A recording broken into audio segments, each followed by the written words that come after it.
Bonjour à tous, c'est Clina Sensei. Je suis ravi de vous retrouver aujourd'hui pour discuter ensemble du thème 1, les généralités, du chapitre 1, les principes et règles comptables. Bien sûr, ce chapitre se veut être très complet.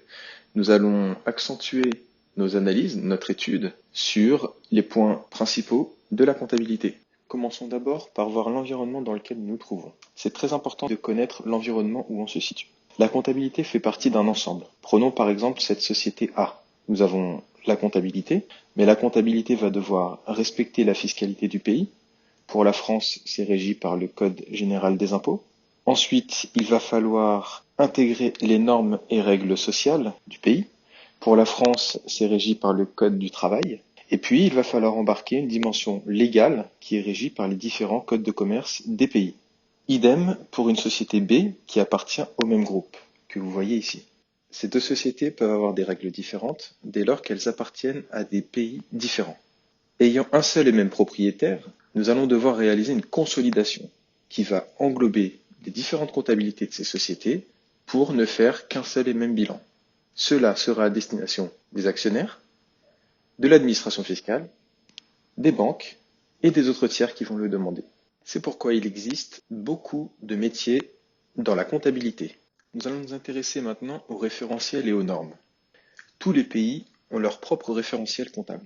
Prenons par exemple les US GAAP et les French GAAP, les normes françaises et les normes américaines. Les deux sont différents et sont régis par des normes différentes. Reprenons l'exemple de la société A de tout à l'heure, qui est française, et l'exemple de la société B, qui est américaine. Dès lors qu'elles sont tenues dans des référentiels différents, elles ne sont pas comparables. Afin de les rendre comparables, les règles seront harmonisées lors de la consolidation. Le groupe devra alors choisir son référentiel commun, soit européen, le référentiel RMCC, ou international, le référentiel IFRS. Mais nous verrons cela dans une prochaine vidéo. Voyons particulièrement les normes comptables françaises.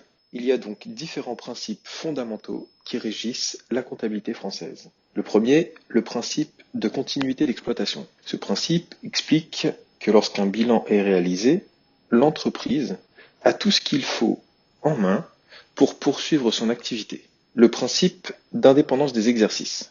Ce principe explique qu'une charge ou un produit est imputable à un seul exercice comptable. Exercice au cours duquel la prestation a eu lieu ou le bien a été tenu en sa possession. Le principe des coûts historiques.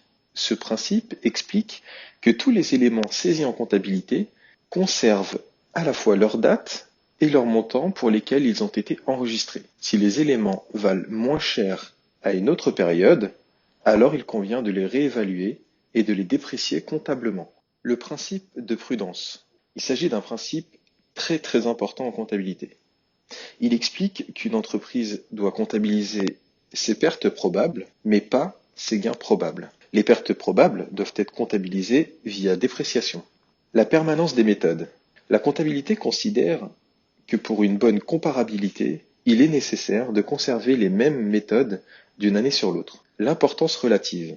Ce principe explique qu'en tant que comptable, nous avons la possibilité de mettre de côté les éléments, en dehors des factures et des pièces comptables, bien sûr, les éléments qui ont peu d'impact dans la comptabilité et qui ne remettraient pas en cause le bilan comptable clôturé. Dès lors que l'événement est significatif, il doit donc être comptabilisé. Le principe de non-compensation. Il est impossible d'agréger des éléments d'actifs et de passifs en vue de dresser un solde dans le bilan. Il est strictement interdit également de le réaliser au niveau des produits et des charges, pour le compte de résultat. La bonne information. Ce principe signifie que l'information et la documentation doivent être suffisantes pour permettre une bonne compréhension des états, bilan, compte de résultat annexe, par le lecteur. La prééminence de la réalité sur l'apparence. Ce principe explique que le fond est supérieur à la forme. C'est un principe qui diverge beaucoup avec les US GAAP dans la mesure où, au niveau des normes américaines, on considère que la substance est plus importante que la forme. Prenons par exemple un crédit bail.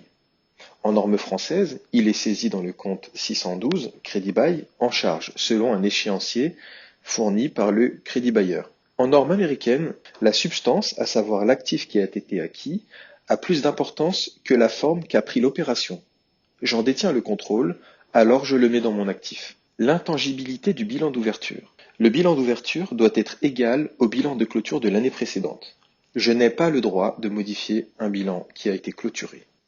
Et pour que les normes soient appliquées, il faut qu'il y ait un régisseur. Le Conseil national de la comptabilité, CNC, avait été créé pour coordonner et synthétiser les recherches théoriques et méthodologiques dans le domaine de la comptabilité. Elle avait également pour mission de transmettre les recommandations au CRC en vue d'une rédaction et mise en application. Le comité de la réglementation comptable, CRC, était en charge d'établir les prescriptions générales du CNC et d'adopter et rédiger les différents règlements comptables, puis de les faire homologuer par arrêté ministériel en vue d'une mise en application. Mais depuis 2009, ces différents rôles ont été transférés à l'autorité des normes comptables qui ont pris le relais et qui deviennent le régisseur unique des normes comptables. Je vous invite à vous documenter sur les différents règlements qui ont été émis à l'image du 2004-06 et du 2002-10, par exemple. Et pour finir, nous allons voir les règles de comptabilisation. La première, et la plus simple, c'est le respect de la partie double. En effet, cela implique qu'une écriture doit être équilibrée, que le débit soit égal au crédit. Le deuxième, le respect des documents comptables. L'entreprise ne peut saisir dans la comptabilité que des pièces comptables homologuées, factures, fiches de paye, etc. Troisième, c'est le respect de la nature des dépenses ou des recettes, pour pouvoir les comptabiliser au bon endroit dans le compte de résultat. Le quatrième, c'est le respect de la date de l'événement, à savoir la date de facture ou la date du bulletin de paye, par exemple. Pour finir, nous devons respecter les journaux comptables pour que tout soit saisi au bon endroit dans la comptabilité. En synthèse, la comptabilité est pluridisciplinaire. On va retrouver la comptabilité, la fiscalité, le social, le juridique, la consolidation. Il existe plusieurs référentiels comptables à travers le monde qui chacun possède ses normes et ses principes. La consolidation mutualise ces référentiels pour rendre les entreprises comparables entre elles selon le référentiel choisi, soit le référentiel européen RMCC ou le référentiel international IFRS. Le référentiel français est construit autour de principes fondamentaux complémentaires que tout le monde doit respecter pour produire les documents de synthèse de la comptabilité. L'organe régulateur de la comptabilité est l'autorité des normes comptables qui émet des règlements et des avis sur les sujets comptables. En comptabilité, il est impératif de respecter la partie double, le type de document, les natures de dépenses ou de recettes, les dates d'événements et les journaux comptables. Voilà, c'est tout pour aujourd'hui. Merci à tous. N'oubliez pas que le principal, c'est de toujours faire de son mieux. Inscrivez-vous à la chaîne pour toujours avoir connaissance des dernières vidéos explicatives, toujours sur les thèmes de la comptabilité.